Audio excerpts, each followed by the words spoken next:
What's up? It's Pastor Rob. Welcome to the Urban Discipleship Podcast. We're going to be talking about Dr. Sean McDowell and atheist philosopher and political commentator Coleman Hughes. A lot of good questions we're going to talk about and try to tackle today. Stick around for the Urban Discipleship Podcast.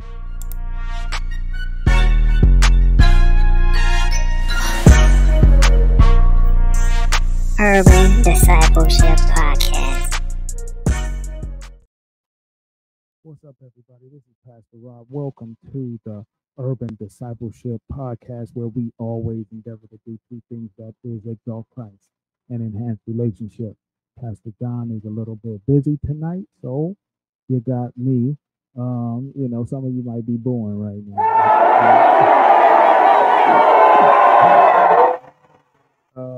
But don't worry, he'll be back soon. And so shout out to him and shout out to Caleb. They're doing some work. I'm going to get straight into it. We're going to get into this conversation with Christian apologist Dr. Sean McDowell, and he had on Coleman Hughes, who I didn't know was an atheist, but they had a very great conversation. We're going to link to it down there in the description. Probably going to break this up into a few different videos and we're trying to address some of the issues they go over. It really is such a beautiful conversation. Shout out to Dr. Brown for the way he handled it, allowed Coleman to speak. I think we as Christians can learn a lot just from the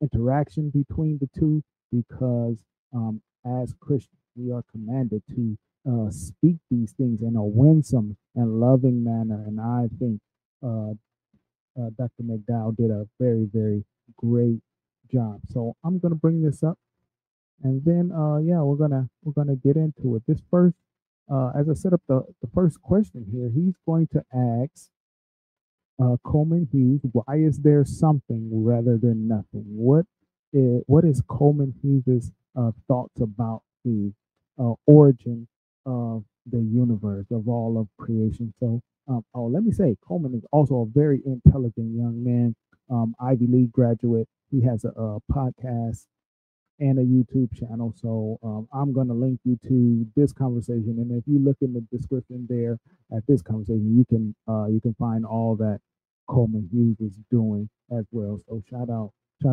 that as well. So here we go. Let's listen to the way Dr. McDowell sets this up. Something rather than nothing. As an atheist, how do you approach the question of the origin of the universe? Yeah, so the answer to the question on its face, why is there something rather than nothing, is I have no idea. Okay. And it's a deep mystery that we may never solve, and we may in principle be unable to solve. Okay. Because I don't think that it has to be true that every answer. So let me stop right there. Coleman is very, very honest, and he just straight up says, I don't know. And I think even from Coleman in this instance, there is a lot that Christians can take from this. It's okay to say that you don't know the answer to a question. I think it is the height of humility to understand that we don't know everything, and nor do we have to know everything. So Coleman is right, and he's very honest in saying that he doesn't know. However, I think these are, like Dr. McDowell said, these are big questions. I remember sitting in a classroom with a young lady. I was helping some college students go through topics of apologetics, and the young lady said, the question to whether or not there is a God is the most important question that all of us have to answer. I was taken aback by it. I'm like, that is so profound, and it is so true. Here, Coleman is honest and says he doesn't know, but I hope that this conversation takes him to think deeper about it. This is a question, not only just the origin of the universe, why is there something rather than nothing, but this is a question, is there a God there, that we all must answer, the most important question that we all must answer. Is every question that we could pose is answerable by us, or that if we got the answer, we would understand it. Because I don't think humans occupy I don't think we're the most intelligent possible life forms. And if that's true, then it's probably true.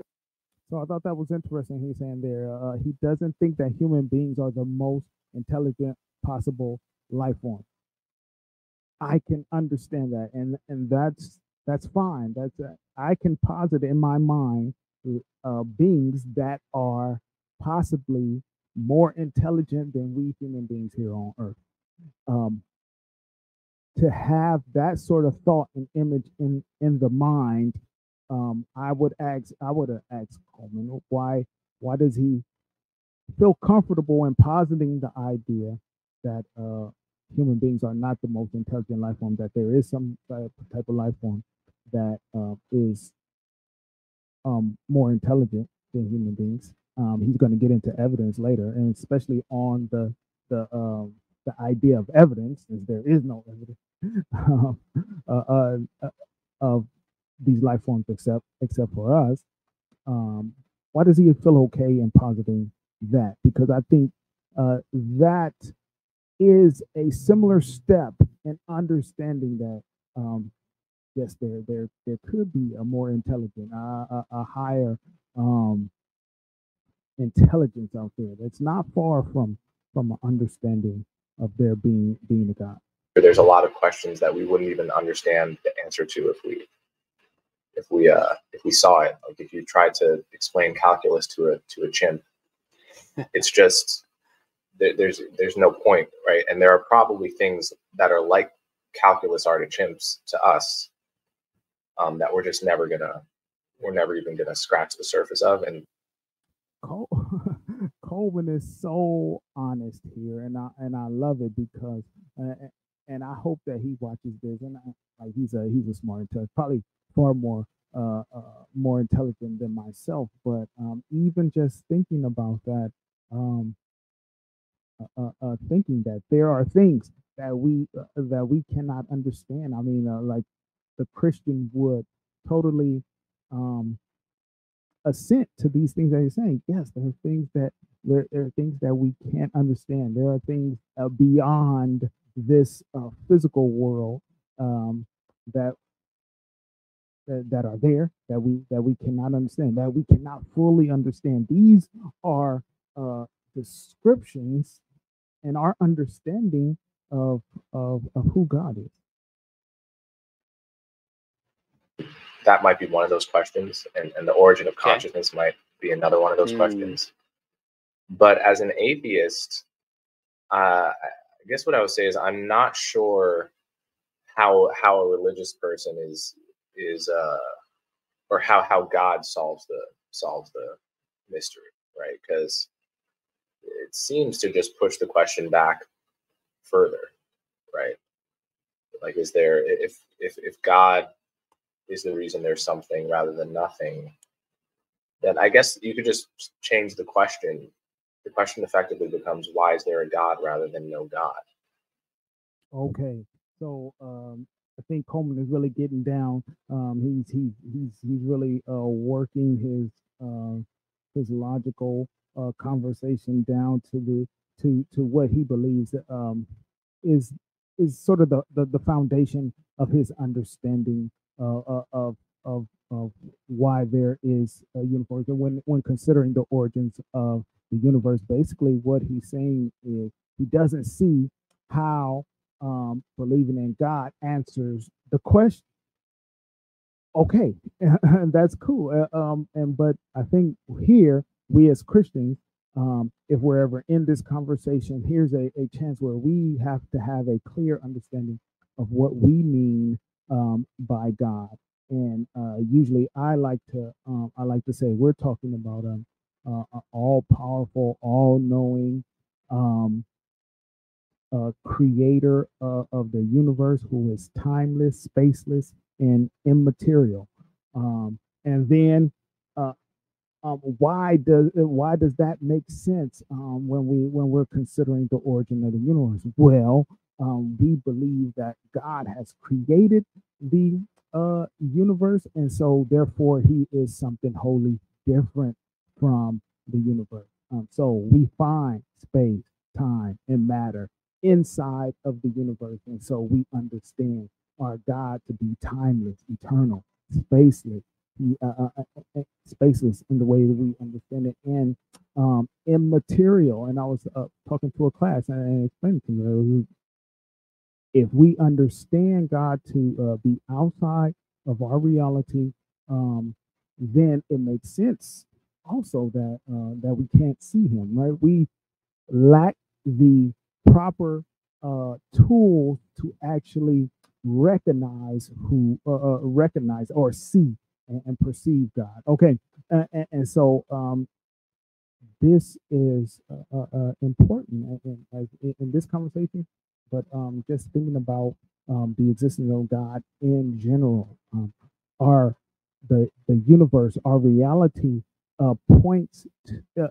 itself. We see the signs, the evidence that there is a beginning, and so we can use what we see in the universe to try to understand what that beginning was like. And so, like I said, we have all of time, all of space, all of matter coming into existence at some point in the past. And so we also understand that everything in nature has a cause.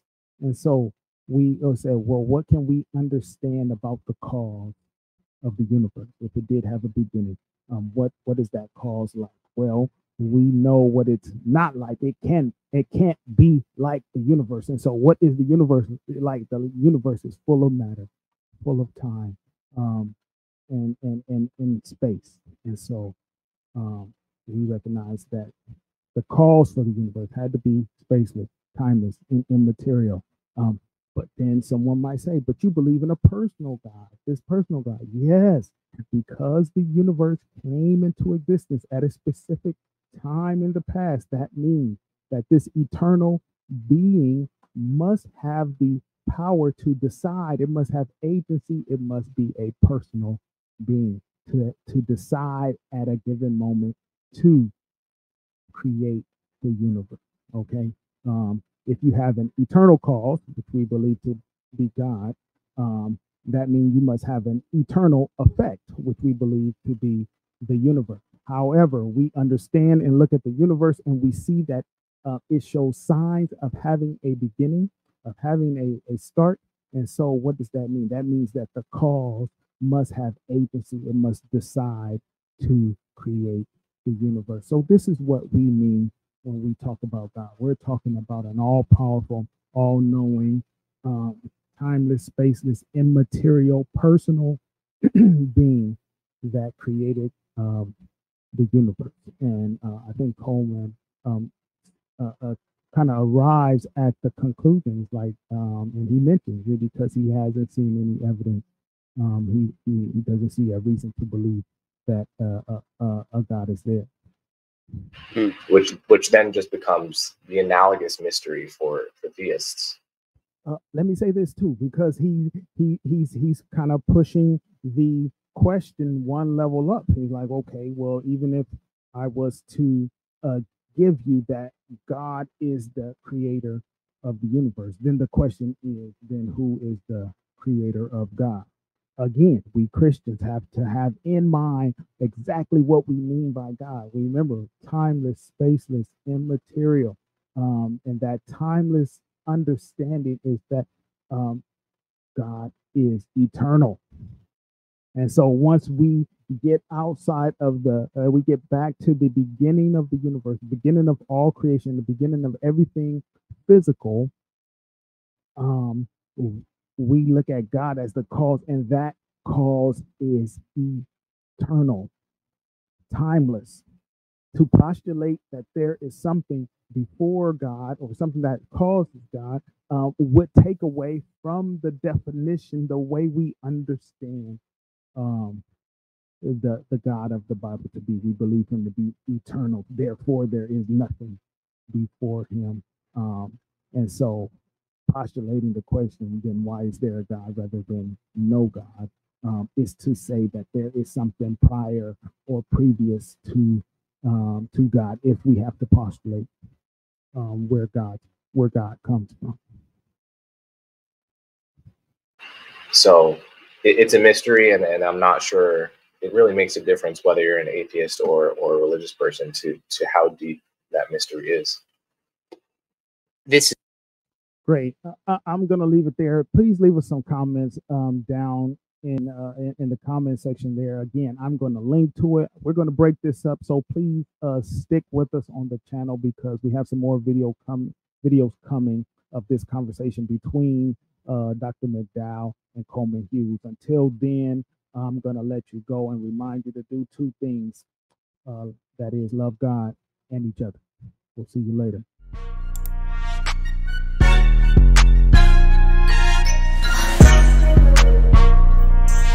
Urban Discipleship Podcast.